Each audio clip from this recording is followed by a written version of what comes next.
So hello everyone, I'm Tofu, and today we're going to be doing something a little bit different. So we're going to be going over all of my previous islands. So the plan was to do my Happy Home Paradise speedrun, and unfortunately that's taking forever to edit. Who would have thought that 8 hours worth of footage and then having to do a voiceover for all of that would take so long? But anyway, we're going to be visiting all of my previous completed islands. So here we are on the first island of Skytree. So let's do this. So first thing I have got to say about this island is when I did the dream address, it is actually in the middle of the night. So I have had to jump into this island and then just wait for 10 hours or so that it's actually daytime and I can show it off proper. But yeah, I just fancied doing a little bit of a comparison video with all my islands, just kind of rating them I guess, and just showing them off for anyone that hasn't seen my previous islands. Obviously there's going to be some that have seen all of them, and yeah, you are very beautiful people if you have been here that long and seen all of my videos. But yeah, it's just a little bit of, I guess, nostalgia for me, a little bit going down memory lane, and just seeing what I liked and what I didn't like. Now, Skytree is my very first island that I ever did, and yeah, it was the island I had for the longest time, I think 3 years from launch, and so it's gone through many changes, and initially it was just kind of basically a collection of all the different things I'd gathered through the game. So like obviously all the Easter items and things like that. I just had a section dedicated to all the Easter things like Halloween, Christmas. You know, every time they did an update and they brought new things into the game, I would then have a small section basically dedicated to that. And yeah, I ended up giving it a little bit more of a theme, and I suppose natural core is as best as a theme as I can describe this, but it still has kind of elements of that, just I guess collecting various items, as you'll see in a little bit, because yeah, I do have like a little Japanese garden somewhere. I have a section based on the pirate items that you get from Gulliver. But yeah, I wanted everything to feel very natural, just I guess cottagecore in a way, but yeah, I would say it's more natural, no real necessary theming anyway. But I am really happy with how this island obviously turned out. Obviously it does hit pretty hard on the nostalgia factor. Like, this is the game, like I said, I was playing from release and I had for 3 years. But here we're coming up to my player home, and naturally, being the player and just a egotistical maniac, I have the biggest farm and the biggest plot of land around my home.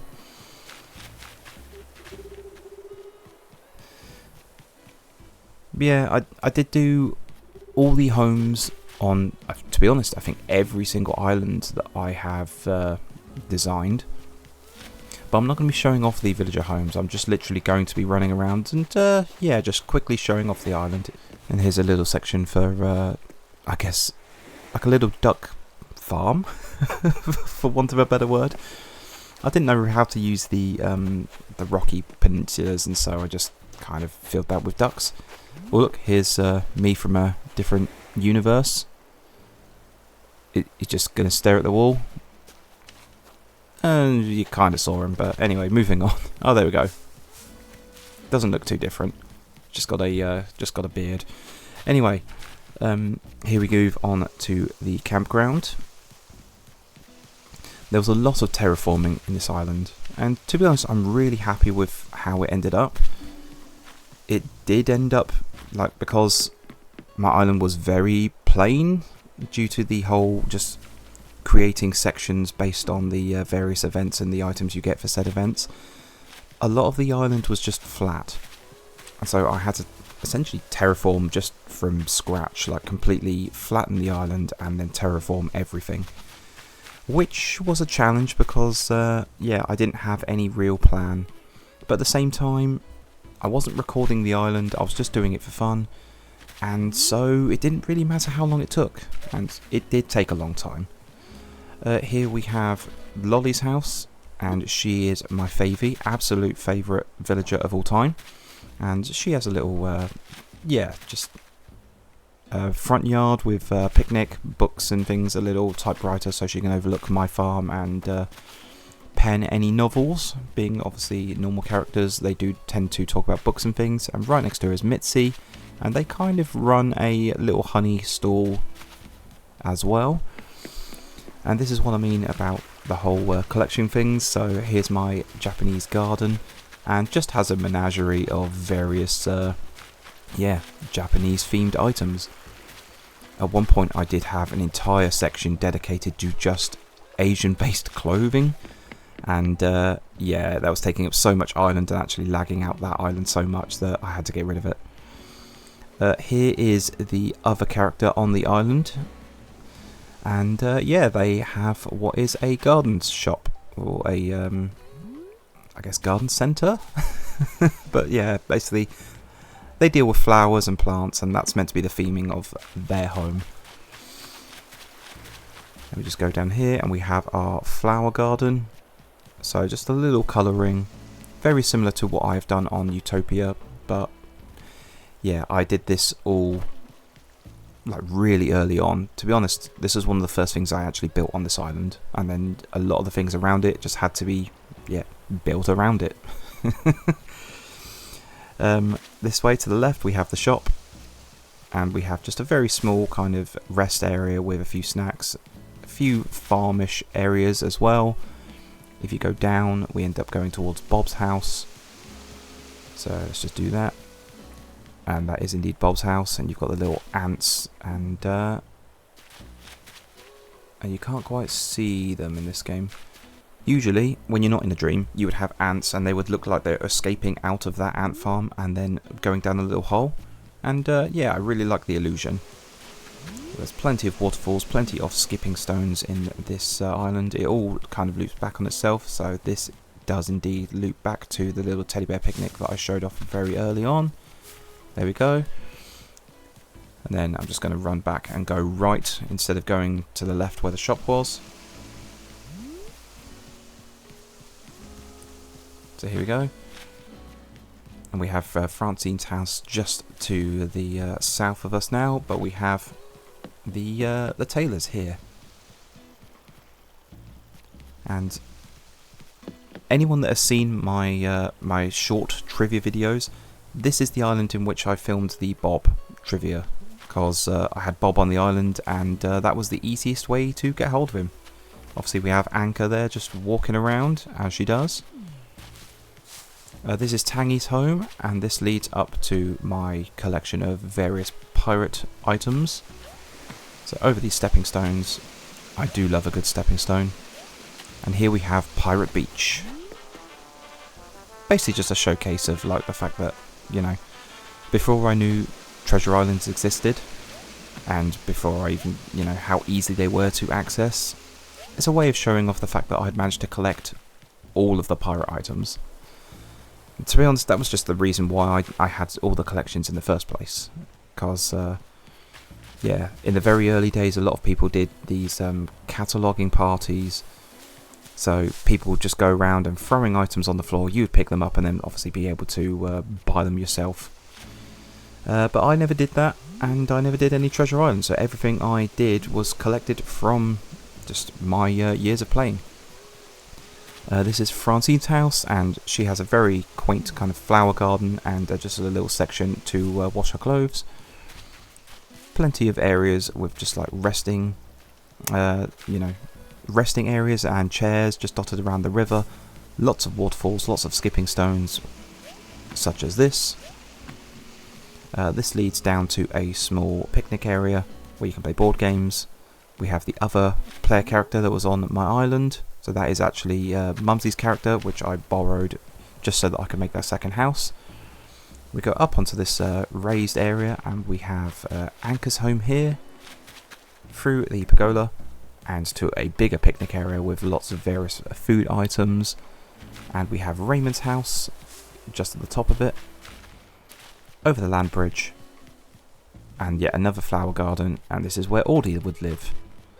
I've got this more of a butterfly flower garden, so hence the various butterfly models, and Anchor's just walking around as she does.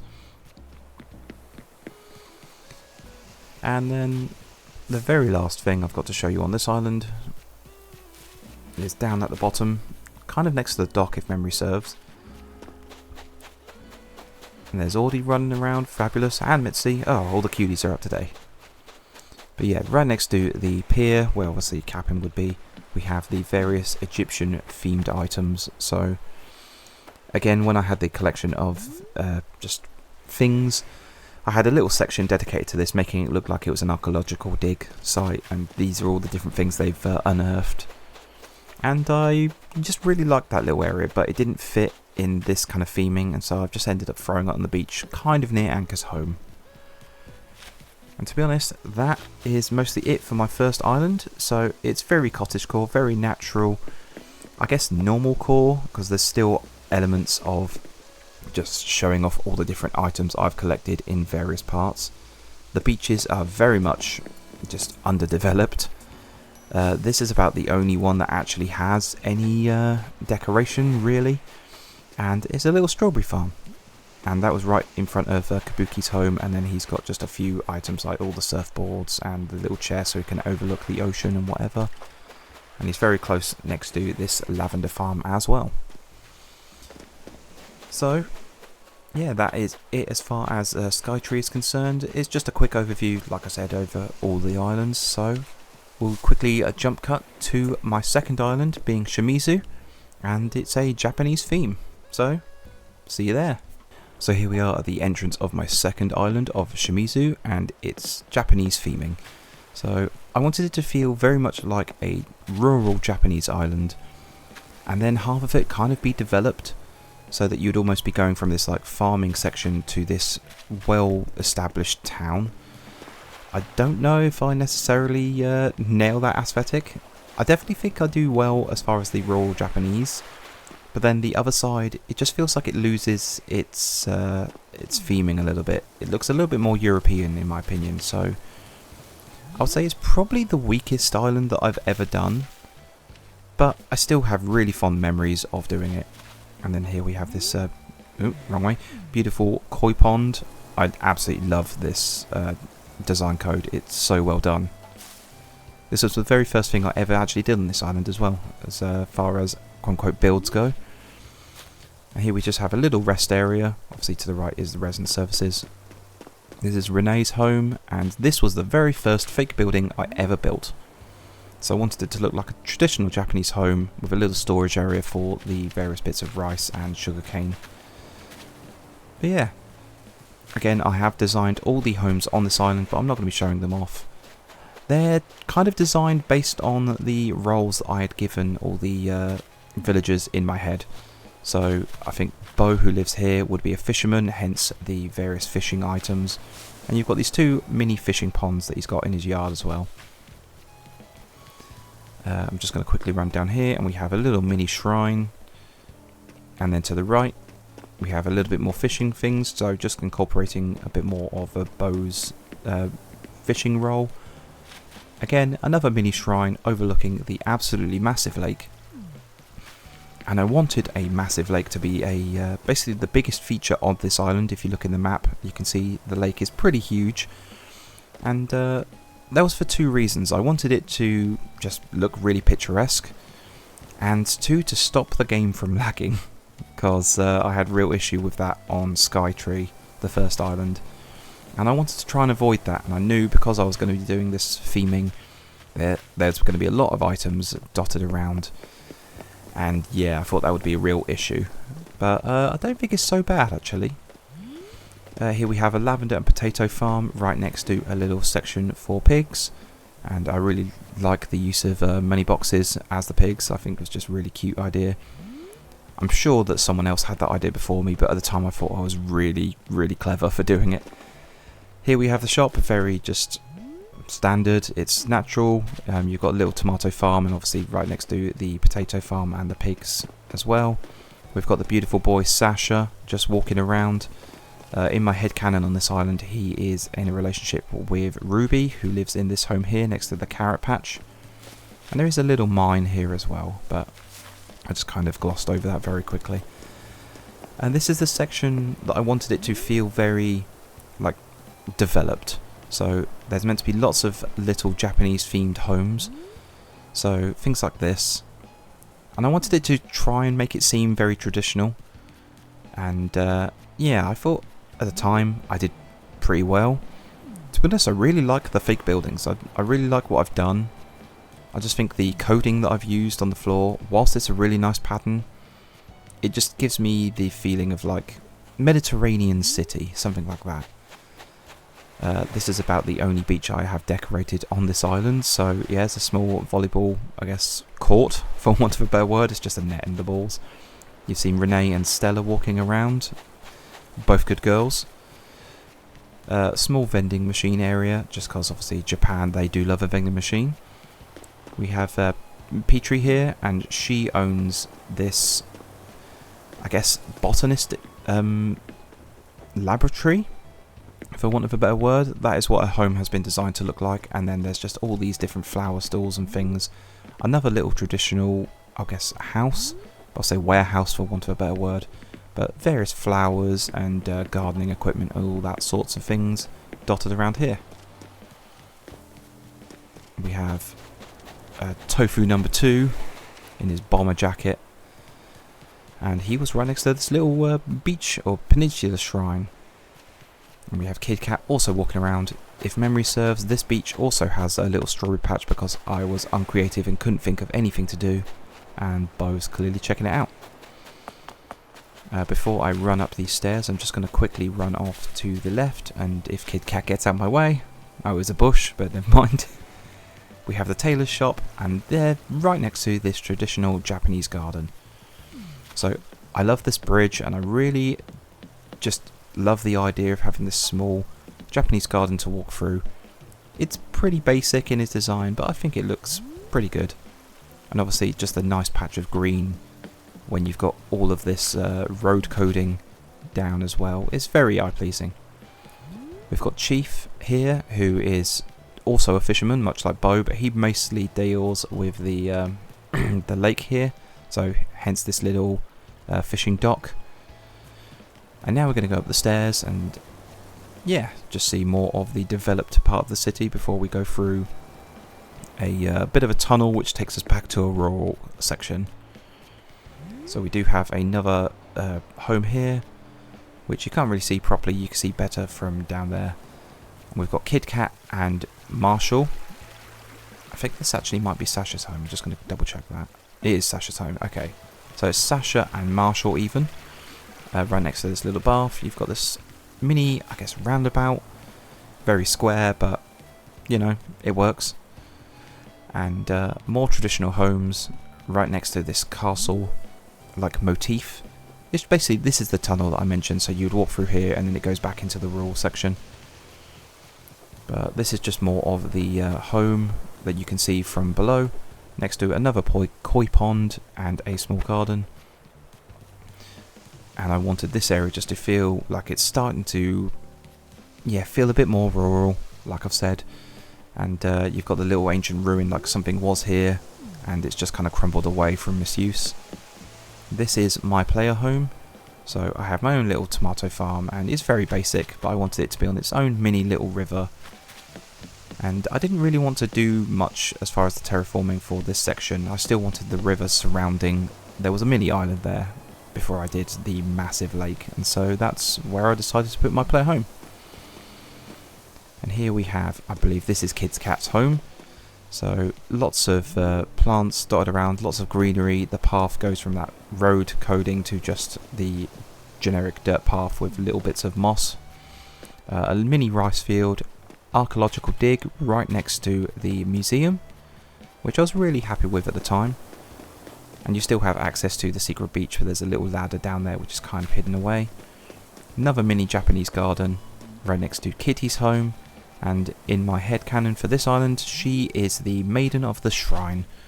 So she actually looks over and maintains this little shrine here, which is probably my favourite build in the entirety of this island. I really love the coding with the prayer boards, the golden daruma with the little fragrance stick. Just, yeah, I'm really happy with it. And you have this little mini campsite, just so that if anyone wants to make a religious pilgrimage, I guess, to the shrine, or, you know, just have a certain themed holiday, and you can just camp out there and yeah, visit the sites afterwards. So here we have a massive poppy field, and this is where Stella's orchard is. Very heavy on the apples. I wanted this area to feel very natural. So you've got the windmills, you've got the what are these called? Wind turbines, I think, if memory serves. My mind is just absolutely blank now. But yeah, I wanted it to feel very much like she's sourcing her own energy. Also with these solar panels. And Stella's just very natural, very green, and does everything herself. Another little traditional house, and then just a little section where you've got all these various apple related products, like an apple stall, and they leave various offerings to the local deity. And then that loops us back round to where we were previously. So here's obviously the mini shrine, the entrance coming up here through all these light arches and bamboo and things, and we're back to the entrance. So that is my Japanese themed island. Again, I'd say it's probably the weakest out of the four in my opinion, but I still have really fond memories just building it and yeah, trying to work out the whole Japanese theming and making it all work. So now I'm going to jump onto Tanglewood, which was my jungle island and my very first island I recorded for this channel. So again, see you there. So I'm back and we are on my jungle themed island of Tanglewood, and yeah, this brings back so much memories. Like I said, this is the first island I recorded, and honestly, out of all the islands I've designed, I think this is the best, certainly design wise. I just love it so much, and I think I nailed the theming, in my opinion anyway. You guys will have to let me know how I did, but I'm really happy with everything I did in this island. But a quick run to resident services. You've got a little rest area, which I'm pretty sure I never actually showed off in the my official tour of the finished tour of the island. But I'm going to run to the left. Obviously, I love the use of this dark path coding that I found. Someone did an amazing job with it, but I think it fits really nicely. And whilst this is a jungle themed island, there's a little bit of alien intrigue, I guess. So we've got Roswell, who is the villager who lives on the beach here. He's got some ancient ruins just kind of behind his home. And so it's a little bit of a mystery as to what this is, what it used to be, and why it's doing here. Or what it's doing here even, not why it's doing here. And yeah, this little chappie that floats and is very mysterious and confusing. And Philbert, who we've just seen there in the distance, is our alien conspiracy guy. So he believes Roswell to be an alien. All the other villagers don't really believe it. There's just like, he's just an alligator, you know. But he goes full conspiracy mode and wears tinfoil hats and all that. He's got one of those walls where he's got red strings dotted everywhere, trying to piece together all the various evidence that Roswell is indeed an alien. Again, with this island, we've got another lake in the middle, but it's certainly a lot more scenic. And this was a lot of work with the terraforming. I'm not the best when it comes to waterscaping, and so yeah, it was a real challenge getting this all to work, but I'm really happy with it. It's, as far as just like a scenic view, it's probably my favourite build on any island I've ever done. But yeah, it was a lot of work. And there was no real rhyme and reason when it came to the villagers of this island. I just wanted a set of villagers that were different to who I'd usually had, and that didn't quite work out because I had Philbert before. This is Deirdre's home, and she just has just a natural looking yard. But yeah, I definitely wanted to try and gather various villagers that I hadn't had, so Roswell was a must. I wanted Goldie for the longest time because I'd never seen her up to that point, and I managed to get her. Quinn was an interesting choice, and she, after lots of villager hunts, she ended up coming onto the island, and I really do like her. Anyway, this is the Able sisters, and they have their own little courtyard, just a little area to rest, and I imagine these boats here as how they get their clothing stock, so they have to obviously sail out to get more clothing. Up here we have Filbert's home and his little conspiracy kiosk. So he's got tinfoil hat, this jar of mysterious glowing substance, and even though he's the conspiracy guy, he hadn't noticed the big glaring issue that is the UFO that literally has beamed aliens down right behind his home, which I always thought was funny. But yeah, I still remember building this. I remember building all of this area and the entire island. It was just so much fun, and yeah, it was very much an interesting experience recording anything for the first time. But I'm a little bit more used to that now.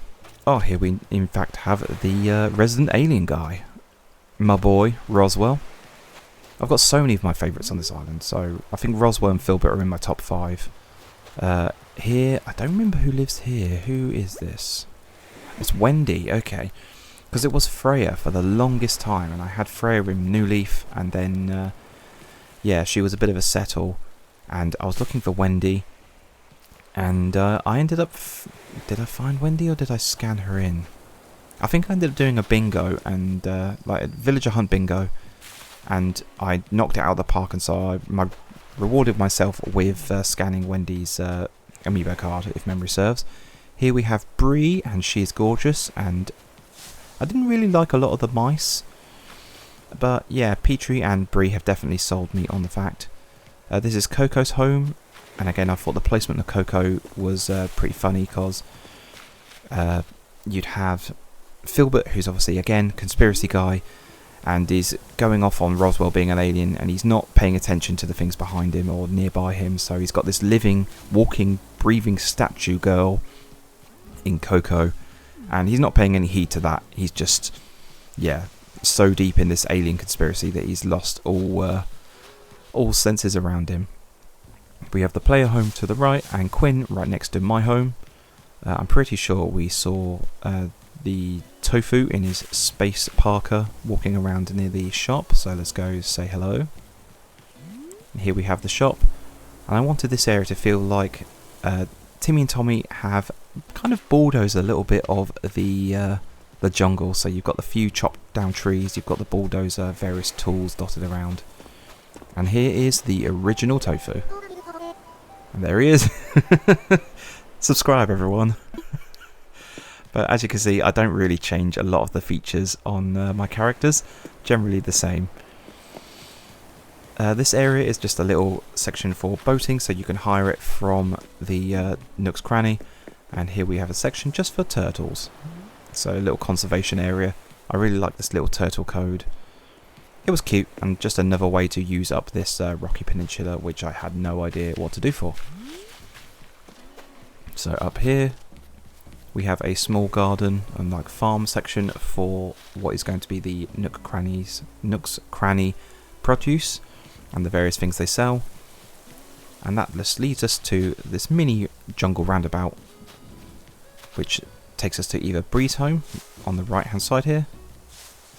If you go down the ramp, that takes us to Quinn and the player's home, and then up takes us to Goldie's home, and eventually Grizzly's home.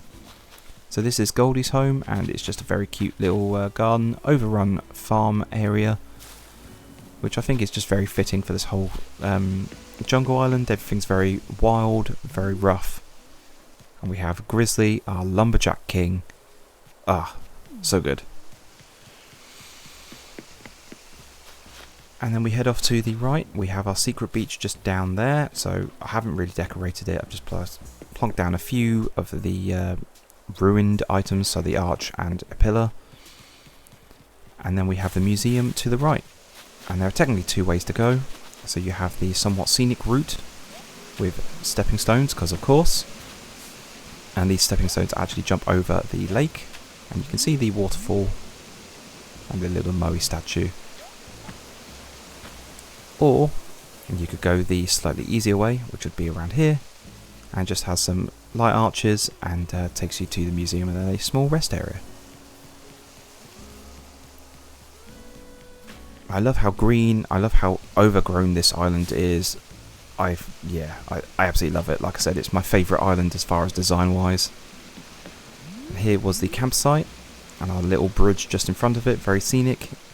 And you have the mysterious camper van, which nobody knows. It's like an RV van, but nobody knows how it got here, but it did. Because obviously there's no roads on this jungle island. And then it's just ended up on top of the cliff. I'm not saying it was aliens, but it was aliens. We have this little overgrown section on the beach, which leads up to the mysterious cave. Plenty of flowers, plenty of weeds. I wanted it to seem like this cave has been used for a few mining jobs, for want of a better word. I can't think. But yeah, it's just a way to use up some of the beach space. And this was the first time I tried doing literally anything with the beaches other than plonking down like a volleyball net or anything like that and just then leaving it blank. Here we have the only home that is located on the right side of the island, and that's Lucky's. And I did like Lucky. I wanted to try and replace him with Rudy, and it never really worked out. And I ended up immortalising Lucky by having him just on the island when I did the dream address. So he's forever available on this island, and I didn't manage to get Rudy for this island, but yeah, I think Lucky was a decent character to have, and I really like him. And then we just go down this like sunken, I'll say valley, again for want of a better word, just a little sunken path, very natural, very overgrown, very enclosed. Kind of makes you feel like you're really getting involved with the jungle. We have a small area here to rent a boat and your various items for fishing. Obviously fishing rod, lifesaver, fish bait and things like that. A little wetsuit as well. Very natural beaches as well. Lots of mossy design code and moss skipping stones. And this will take us right back to the entrance and the resin surfaces. So there we have it. Again, that's my jungle island of Tanglewood, and my favourite island design-wise. I just love it so much, and it brings back so much nostalgia, and I remember building just all of the island, basically. And yeah, it was a lot of fun, and obviously kicked off my YouTube journey. So now we're going to visit my very last island that I've completed, being my crime-themed island of Jailtown. And here we are to the entrance of Jailtown, and something I'm not sure that I've ever really mentioned or brought up is the flag is actually meant to be based on the Neighbourhood Watch logo. So it's got a weird kind of creepy guy with a little cross through it. Yeah, meant to signify that obviously if you're a creeper, if you're doing crime, you're meant to be going to jail, hence Jailtown. But obviously it's been overrun by crime and much abandoned by the various police and people that enforce the law. So here's the entrance. I wanted this little section up here to feel like really fancy compared to the rest of the island. So you've got Beardo, who thinks he's the mayor, but he doesn't really run anything at all. And then, yeah, I don't remember who lives here. Oh, this is Eric. Sorry, my bad. I should be more acquainted with this because this is my most recent island. So, see, the island that I'm sure most people here would be familiar with. But Eric is my smuggler boy, and so if you need anything onto the island through various means, he'll get it for you. We have this little construction site, just half done through the various buildings and things. Obviously very unsafe because of all the tools lying around. And this is the first island that I really tried making sure that all the beaches were incorporated within the island design. And so there's lots of mess just dotted around everywhere. There's going to be plenty of areas for crime, and just I want everything to feel like abandoned and dishevelled. I left the Nook's Cranny in its first stage, which was the biggest pain in my butt, because I had to be really careful as to what I was buying. And so I had to gather everything through Happy Home Paradise or visit Treasure Islands and things like that. But I've got plenty of areas for just tents and squatters to live, so plenty of cans, trash bags, just discarded bottles and things like that. And I really went to town on this island as far as fake buildings. I generally try and avoid fake buildings because it wasn't something that I was comfortable with. But yeah, I wanted this to feel like an abandoned city. And here we have the broken car wash. I tried going into my camera mode just to pan it up and it failed. But yeah, everything's rusty, everything's broken. You've even got a little fire down here. And again, plenty of bottles and cans, spray cans, things like that have been abandoned. But here we come to what is probably the nicest building in the entirety of the island. And that is Marlowe's nightclub. And obviously Marlowe is our crime leader, our Don, our mafia boss. And so he makes sure that everything runs exactly how he wants it to on this island. And yeah, everyone has to basically appease him. Then we go through this little area here and we have the abandoned graveyard. And it's just been used as a bit of a trash dump, honestly. So there's oil barrels, tyres, lots of weeds. And then you've got this radioactive slime and things coming out of the barrels. And yeah, it's all pretty messy. And speaking of messy, we come up to Harry's house, who is my unemployed bum on the island. And yeah, much like the rest of the island, it's very messy, but especially where he lives. And as far as the islands go, I think this is my favourite as far as the backstory that I've given everyone. Because this was a very narrative, kind of driven island, honestly. It started with me just wanting to gather various villages that I'd never got before, ones that I considered either ugly or just not great design-wise. And I ended up creating a backstory for a couple of them, and it just kind of blossomed from there, honestly. And I do love it because of that. Oh, here we have the first real scene of the crime. So, a unfortunate Easter bunny got unalived, and it wasn't me, I swear. Even though, you know, I have very much said that I don't like him, it definitely wasn't me. And here we have a little sleazy area, so you can get your hot buns action next to this bed in front of the junkyard. And yeah, less said about that the better. This is Sprocket's junkyard, and he has a little manufacturing plant inside where he yeah, grows various illegal substances, shall we say. So plenty of mushrooms and the weeds, and you can kind of gather from that what he's doing in there. We have an abandoned playground and a little soccer pitch, or football pitch if you're from my side of the pond, and everything's overgrown and horrible. But we've got the girl gang of Matilda and Bella who live here, and they try and scam various people out of their money through these card games. Obviously they're always rigged, they're always going to win. But yeah, we have a little weed growing section up there on the top of that roof. But you didn't see that. Obviously, you guys have got to tell me if you're a cop as well, because you're not meant to be on this island if you're a cop. But yeah, plenty of overgrown areas, plenty of trash just dotted around, plenty of rusty items. I used a lot of these retro transportation stops just because I thought they fit the island theme so well. And I'm just going to run down here quickly. We've got a little area that was meant to be bulldozed off, so all these different trees so that it could be paved, but again, much like the rest of the island, they only got halfway through the job and then abandoned it. And here we have Spike's home. It's next to a little basketball court, was overgrown, and this dishevelled, broken home as well. And he is the owner of the Fight Club.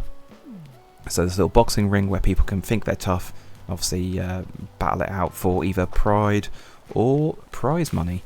So there was a little case full of money as well. I'm just going to go back up here, hop over the island, the island bridge, and here we have an abandoned prison. So this was originally the jail of Jailtown, and obviously it's been long abandoned, so there's just various bits of trash dotted around.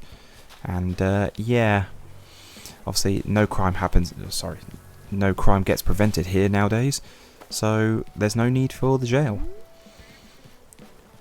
We've got very big roads. I wanted it just to feel, like I said, very much like a town, like a city, and a lot of it's been abandoned, a lot of it's just been left to turn into this horrible mess.